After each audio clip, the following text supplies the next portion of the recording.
మీ మోకాల నొప్పులకు ఎటువంటి సర్జరీ లేకుండా ఎపియాన్ పెయిన్ క్లినిక్ అందిస్తున్న అత్యాధునిక చికిత్స.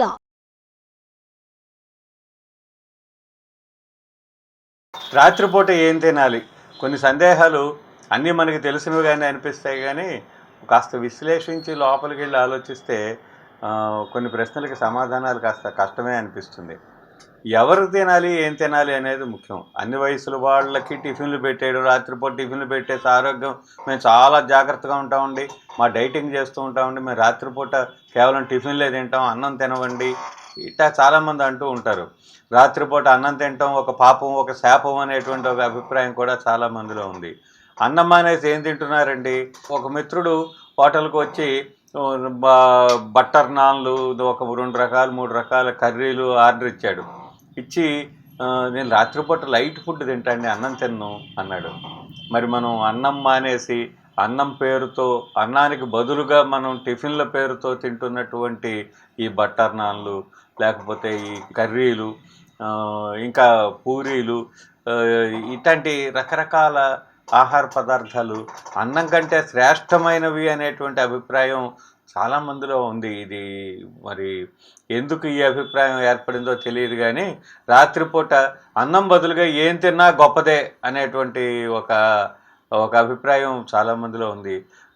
మీరేది పలహారం, ఈ పలహారం అంటే అర్థం ఏంటి? ఏదో 2 పళ్ళు, అరటిపళ్ళలో ఏవో 2 పళ్ళు తిని ఈ పూటకి మనం ఏమీ లేకుండా పొట్ట కాస్త జాగ్రత్తగా ఉండేటట్టు, పొట్టను మార్చడం అంటే ఆహారాన్ని ఈ పూట కాస్త ఏమీ లేకుండా ఉపవాసం ఉండేటట్టుగా మనం చూసుకోవటం అనే దాంట్లోంచి టిఫిన్లు చేయడం కూడా పలహారం కిందకి మారిపోయి, టిఫిన్లతో దొరికేటువంటి హోటల్ని పలహారశాల అనేటువంటి పరిస్థితిలోకి మార్చేసి, పలహారము అనగా ఇడ్లీ, అట్టు, పూరి, ఉప్మా, బజ్జీ, పునుగులు వగైరాలు అనేటువంటి ఒక అభిప్రాయం ఎలా కలిగిందో మనలో కలిగింది. ఇక మనం దానికి ఫిక్స్ అయిపోయామన్నమాట. దీన్ని ఎవరు మార్చలేనటువంటి పరిస్థితి. నిజంగా అన్నానికి బదులుగా ఇప్పుడు మనకి హోటళ్ళలో దొరికేటువంటి చపాతీ, కుర్మాలు ఏ విధంగా శ్రేష్టమైనవి? అన్నానికి బదులుగా పూరి, కుర్మాలు ఏ విధంగా శ్రేష్టమైనవి? అన్నానికి బదులుగా బజ్జీలు, పునుగులు ఏ విధమైనగా శ్రేష్టమైనవి? ఒక్కసారి మనం ఆలోచిస్తే దీనికి సరైనటువంటి సమాధానం మనకు కావాలి. అన్నం రాత్రిపూట బాలలు, ముఖ్యంగా చిన్నపిల్లలకి చక్కగా పెట్టండి. వాళ్ళు చదువుకునే పిల్లలకి రాత్రిపూట అన్నం మానిపించద్దు. చదువుకునే పిల్లలకి హాయిగా కడుపు నిండా ముప్పొద్దుల భోజన సంస్కృతి అండి మంది వ్యవసాయక దేశం కాబట్టి మనం వ్యవసాయానికి సంబంధించిన రైతాంగ జీవన విధానం భారతీయులు అనుసరించేటువంటి జీవన విధానం. పొద్దున్నుంచి సాయంత్రం వరకు శ్రమజీవులు, కష్టజీవులు భారతీయులు. ఈ కష్టజీవులకి తగినంత ఆహార పోషణ అందాలి. ఈ కష్టజీవులు కానటువంటి వ్యక్తులు, తెల్లకాలర్లు అంటామే మనం, శరీర శ్రమ తక్కువగా ఉండేటువంటి వ్యక్తుల యొక్క జీవిత విధానానికి అనుసరణమైనటువంటి భోజన విధానాలను శరీర శ్రమ ఎక్కువగా ఉండేవారికి వర్తింపు చేయడం తప్పు. అలాగే శరీర శ్రమ ఎక్కువగా ఉండేవారి ఆహారపు అలవాట్లనే శరీర శ్రమ లేని వాళ్ళకి వర్తింపు చేయడం కూడా తప్పే. ఇప్పుడు మనకు ఎన్ని క్యాలరీల ఆహారం కావాలి అనే ప్రశ్నకి సమాధానం ఏమిటంటే, మనం ఎంత శ్రమ చేస్తున్నామో అన్ని క్యాలరీలు కావాలి. శ్రమ తక్కువ, క్యాలరీలు ఎక్కువ అయిపోతే మనం స్థూలకాయానికి, లేకపోతే షుగర్ వ్యాధికి, లేకపోతే ఇంకా ఇతర జబ్బులకి మనం తలుపులు తెరిచినట్టు అవుతుందన్నమాట. సో శ్రమ ఎక్కువగా ఉన్న కొద్దీ మనం క్యాలరీలను పెంచుకుంటూ వెళ్ళాలి, శ్రమ తగ్గుతున్న కొద్దీ క్యాలరీలను తగ్గించుకుంటూ రావాలి. సో రాత్రిపూట తేలిక ఆహారం ఎవరికి? శ్రమ తక్కువగా ఉండే జీవిత విధానాన్ని, విశ్రాంత జీవితం గడిపే వాళ్ళకి రాత్రిపూట ఆహారం తక్కువ కావాలి. కాయ కష్టం చేసుకునే వాళ్ళకి టిఫిన్లతో రాత్రిపూట కడుపు నింపుకోమని చెప్పడం తప్పు. కాయ కష్టం చేసే వాళ్ళకి ఉప్పు ముప్పు అని చెప్పని అనడం కూడా తప్పే. వాళ్ళ శరీరానికి కావలసినటువంటి అన్ని రకాల లవణాలు, అన్ని రకాల పోషకాలు కూడా సమానంగా సక్రమంగా అందేటట్టుగా మనం మన ఆహార ప్రణాళికను రచించుకోవాలి. సో ఇప్పుడు మనం రాత్రిపూట ఆహారం ఏం తినాలి అనే దానికి మాత్రమే పరిమితమై కొన్ని మాటలు మాట్లాడుకునేటట్టుగా అయితే, మనుషుల్ని 2 రకాలుగా విభజిద్దాం. శరీర శ్రమ తగినంతగా ఉన్నవాళ్ళు, శరీర శ్రమ తగినంత లేని వాళ్ళు, ఇలా 2 రకాలుగా విభజిస్తే, తగినంత లేనటువంటి వ్యక్తులు రాత్రిపూట స్వల్పాహారం లేదా అల్పాహారం తీసుకోవాలి. ఈ అల్పాహారము అనేది అంటే అర్థం ఇడ్లీ అట్టు పూరి ఉప్మా బజ్జీ పునుగులు కాదు. అల్పాహారము అనగా చాలా తేలికగా అరిగిపోయే ఆహారం అని అర్థం. మీరు చెప్పండి, మైసూర్ బజ్జీ తేలిగ్గా అరుగుతుందా, పెరుగన్నం మజ్జిగన్నం తేలిగ్గా అరుగుతుందా? అన్నానికి బదులుగా మైసూర్ బజ్జీ తిని లైట్ ఫుడ్ తినాలని చెప్పని అనడం అనేది అన్యాయం కదా. అందుకని ఇప్పుడు మనం చేయాల్సినటువంటి పని ఏమిటంటే తేలికగా అరిగే ఆహారం, శరీర శ్రమ తక్కువగా ఉన్న వాళ్ళకి జీర్ణశక్తి కూడా తక్కువగా ఉంటుంది. కాయ కష్టం చేసుకునేవాడికి వాడు తినగలిగినటువంటి ఆహారం కాయ కష్టం లేనివాడు తినగలిగేది కాదు. అందువలన ఏంటంటే కాయ కష్టం లేనటువంటి, శరీర శ్రమ లేనటువంటి మేధావి వర్గానికి చెందిన మధ్యతరగతి వర్గము లేదా పై వర్గాల వాళ్ళు రాత్రిపూట తేలికగా అరిగే ఆహారం తీసుకోవాలి. అది అన్నం మెతుకు తగిలిందా లేదా అని ఆలోచించే విషయం కాదు. మన టిఫిన్లో కూడా ఇడ్లీలో కానీ అట్లో కానీ ఇంకా ఇతర వాటిల్లో కానీ బియ్యమే ఉంటున్నాయి. అందువలన ఇక్కడ మనం బియ్యాన్ని కాదు ఇక్కడ మనం మాట్లాడుకోవాల్సిన సబ్జెక్టు, మనం తింటున్నది మనకి తేలిగ్గా అరుగుతుందా లేదా. ఎంత తిన్నాము అన్నది కూడా కాదు. పచ్చిమిరపకాయ బజ్జీ ఇంతే ఉంటుంది, కానీ అది చేసే అపకారం. కాబట్టి ఎంత తిన్నాము అన్నది కాదు, ఏం తిన్నాము అన్నది ముఖ్యం. ఏం తిన్నాము రాత్రిపూట? తిన్నది తిన్నట్టు, వండింది వండినట్టుగా, తిన్నది తిన్నట్టుగా అరిగిపోయేది తిన్నామా లేదా? రైట్, ఇది నాకు చక్కగా తేలికగా అరుగుతుంది అనుకున్న ఆహారాన్ని రాత్రిపూట తినండి. అది టిఫిన్లు కావచ్చు లేదా అన్నం కావచ్చు. అంతేగాని అన్నానికి బదులు టిఫినే తేలిగ్గా అరుగుతుందని అనుకోవడం పొరపాటు. టిఫిన్లు అన్నం కన్నా కష్టంగా అరిగేవిగా ఉంటాయి. టిఫిన్లు మన పేగుల్ని పాడు చేసేవిగా ఉంటాయి.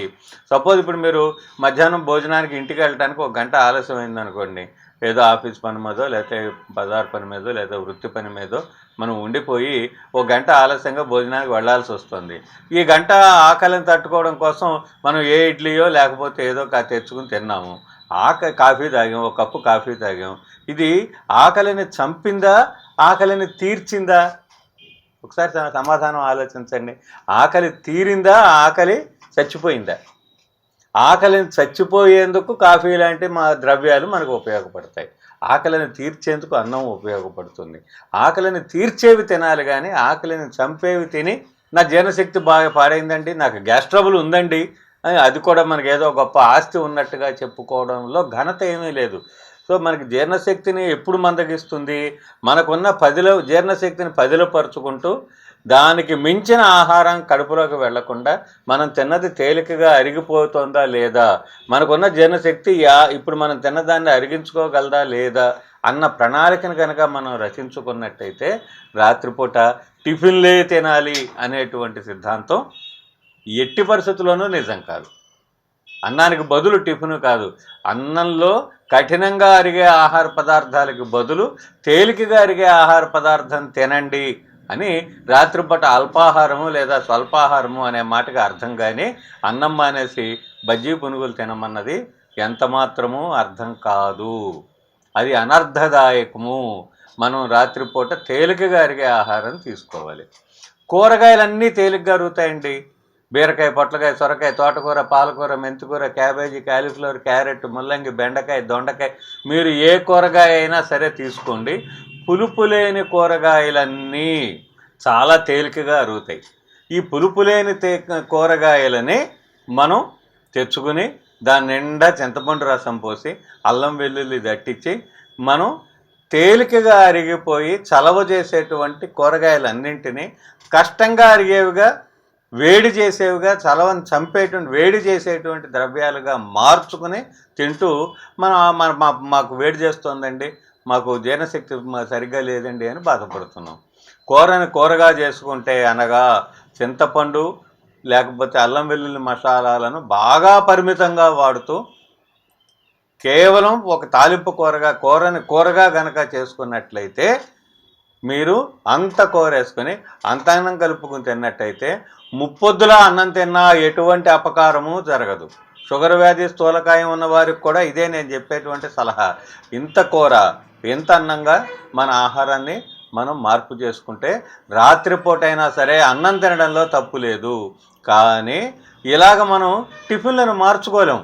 టిఫిన్ల వల్ల మళ్ళీ మనకి ఎక్కువ క్యాలరీలు వెళ్ళిపోతున్నాయి, ఎక్కువ నూనె వెళ్ళిపోతుంది. అనవసరంగా చట్నీలు, సాంబార్లు, లేనిపోయినవన్నీ మనం పెరాఫ్రినేలియా దీని చుట్టూ చేరినటువంటి ఇడ్లీ చుట్టూ మనకు ఉన్నటువంటి చట్నీలు, సాంబార్లు, వగైరాలన్నీ కూడా మన పొట్టని పాడు చేసి జీర్ణశక్తిని చంపేవిగా ఉంటాయి. అందుకని టిఫిన్లు ఎప్పటికైనా అనారోగ్యమే. అవి ఎప్పుడో సరదాగా ఒకసారి నలుగురితో పాటుగా తినాల్సిన ఐటెంలు కానీ రాత్రిపూట టిఫిన్లే తినవలను అనే అభిప్రాయంలోంచి బయటకు వస్తే తేలికగా అరిగే పద్ధతిలో కూర ఎక్కువగా అన్నం తక్కువగా కనుక తింటే ముప్పొద్దుల 3 పొద్దుల అన్నం తిన్నా ఎలాంటి అపకారం జరగదు. అన్నాన్ని ద్వేషించకండి, అన్నాన్ని చెడగొట్టి వండకండి. వంటకాన్ని జాగ్రత్తగా మార్పు చేసుకుంటే అన్నం పరమ దివ్య ఔషధం. దాన్ని విషంగా మార్చి అన్నం విషం అనేటువంటి ఒక అభిప్రాయాన్ని మనకి కలిగిస్తున్నారు. ఇది కరెక్ట్ కాదు. మనమే ఆ అభిప్రాయాల నుంచి బయటకు వద్దాం. అన్నం మనకి మేలు చేసేది, అమృతంతో సమానం. అది మనకు పోషణ ఇచ్చేటువంటి గొప్ప ద్రవ్యం. దాన్ని చెడగొట్టేటట్టుగా మనం వంటకాల పద్ధతులు ఉండకూడదు. దాన్ని కనుక మార్పు చేసుకుంటే రాత్రిపూట హాయిగా చక్కగా అంత మజ్జిగను, అంత కూరను, అంత మజ్జిగన్నం తినండి. కూర ఎక్కువగా అన్నం తక్కువగా తినండి. ఎలాంటి అపకారము జరగదు. దీన్ని దృష్టిలో పెట్టుకుని మనం మన ఆహార ప్రణాళికను మార్పు చేసుకుందాం. ఈసారి మళ్ళీ మనం మరికొన్ని విశేషాలతో కలుద్దాం. నమస్కారం. మీ డాక్టర్ జీబీ పూర్ణచంద్.